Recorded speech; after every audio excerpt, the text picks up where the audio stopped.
मी मागच्या पावसाळी अधिवेशनात या कृत्रिम फुलांचा मुद्दा मांडलेला होता। माझ्या जिल्ह्यात आणि सर्वच जवळपास जिल्ह्यात फुलांचं पीक घेतलं जातं आणि ती फुलं शहरात विक्रीला येतात। अध्यक्ष महोदय, आता ज्या ठिकाणी प्लास्टिक आणि थर्मोकोलच्या फुलांची विक्री होते त्या ठिकाणी तर ह्या फुलांची खरेदीच होत नाही, नैसर्गिक फुलांची। आणि अध्यक्ष महोदय, भाव पडलेले आहेत सगळे, माल खराब होतो, माल उठला नाही म्हणून, विकला गेला नाही म्हणून।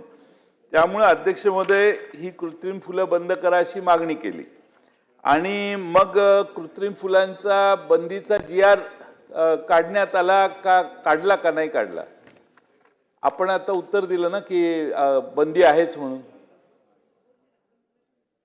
तर निघाला नसेल तर तो GR निघावा किंवा काही निर्णय व्हावा। आणि बंदीची अंमलबजावणी होत नाही ही सगळ्यात मोठी शोकांतिका आहे।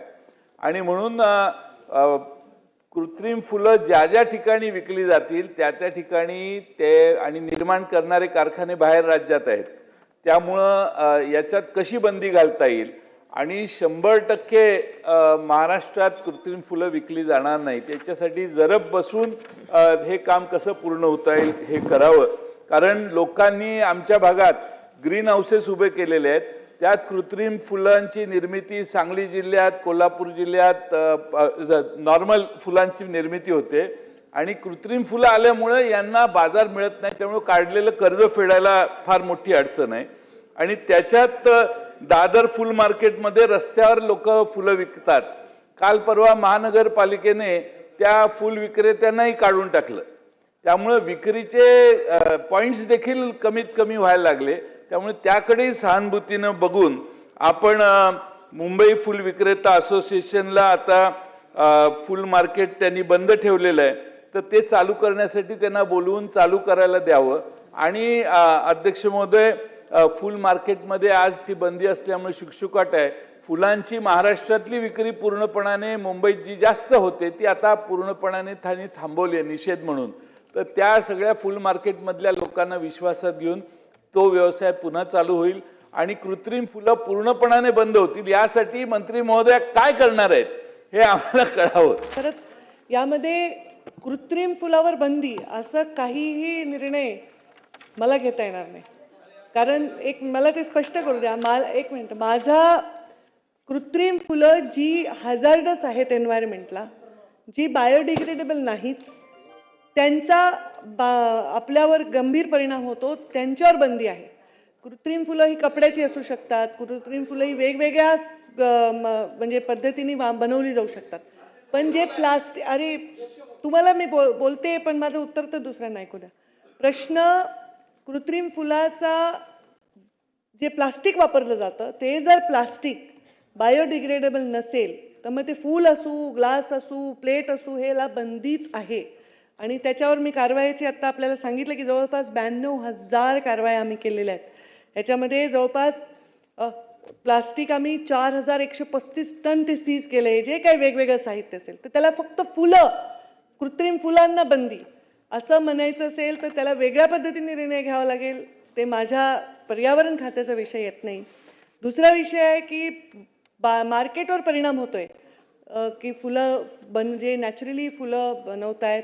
आता आपण ग्रीन हाऊसचा उल्लेख केला तर ग्रीन हाऊसचा इफेक्ट पण गंभीरच आहे पर्यावरणाच्या दृष्टीने, पण जे फुलं नॅचरली उत्पादन करतायत त्या शेतकऱ्यांवर अन्याय होऊ नये, त्यांना फुलं विक्रेते हा विषय टोटली वेगळ्या डायसवर हाताळायचा विषय आहे, त्याच्यात मी काही भाष्य करू शकत नाही। दुसरा, आपण एक विषय म्हणालात की फुल मार्केट मुंबईचं बंद झालेलं आहे, तर तेही मला वाटतं की मी त्याच्यावर काही बोलणं सन्माननीय मुख्यमंत्री महोदय बोलतो। सन्माननीय मंत्री महोदयांनी जे सांगितलं ते मी पुन्हा रिपीट करतो की बायोडिग्रेडेबल नाही अशा कुठल्याही मटेरियलची फुलं जर असतील तर त्याच्यावर बॅन आहे, तो अधिक स्पष्ट व्हावा या संदर्भात GR काढण्यात येईल।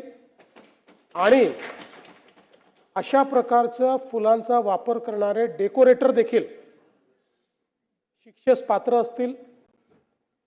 या संदर्भात जे मोठे मोठे मॅरेज हॉल्स आहेत त्यांनी जर अशा प्रकारचं डेकोरेशन अलाउ केलं तर त्यांच्यावरही काय कारवाई करायची या संदर्भातही जी आरमध्ये आपण घालू, जेणेकरून अशा पद्धतीनं हे जे काही कृत्रिम फुलांचं एक पेव फुटलेलं आहे आणि खरं आहे म्हणजे अनेक वेळा तर ओळखताच येत नाहीत, इतके बेमालूमपणे ही बनवत आहेत आणि त्यातनं पर्यावरणाचे नुकसान होत आहे आणि शेतकऱ्यांचे नुकसान होत आहे.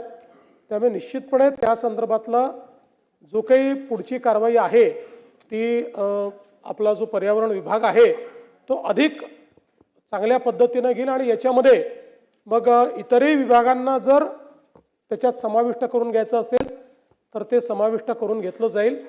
दुसरं आपण फुलांच्या मार्केटच्या संदर्भात सांगितलं, मी आजच माहिती घेतो. मला वाटत नाही की अशा प्रकारे कुठलं मार्केट वगैरे बंद केलं असेल, पण एखाद वेळेस सध्या अतिक्रमणाची कारवाई चाललेली आहे, त्याच्यामध्ये जर काही डिस्प्लेस झाले असतील तर आपण त्यांना जागा देऊ.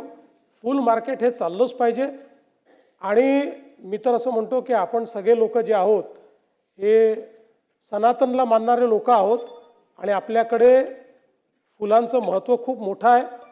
त्यामुळे अशा प्रकारचं जे फुल मार्केट आहे हे योग्य पद्धतीनं त्या ठिकाणी चाललं पाहिजे. या संदर्भात महानगरपालिकेला आदेश आजच्या आज देण्यात येतील.